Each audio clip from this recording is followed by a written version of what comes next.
Shalom Israël, mijn officer Esra, namens u officer Obadja. We gaan werk uit de Bijbel. Lees Aboek Leviticus 19 vers 29. Da boku fu Leviticus hoofdstuk 19 en vers 29.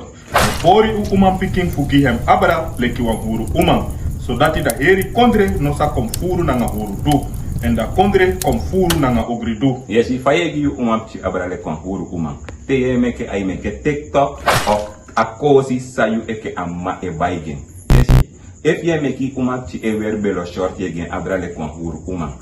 If je meki uma pchi e turke je gen abra le kon huru uma. En wo sorry adres kudo fu wan huru uma van wan huru uma e weli. Gim spreuken 7 vers 10. Da boku fu spreuken hoofdstuk 7 en vers 10. En luku wan uman ben kom miti hem. Aben weri krosi fu wan huru uman. En aben abi wan kori hati. Yesi abe weri krosi fu wan huru uma. Dus pa de huru uma e weri. Yesi tebe gona temerman strada ibe shi adres kudo.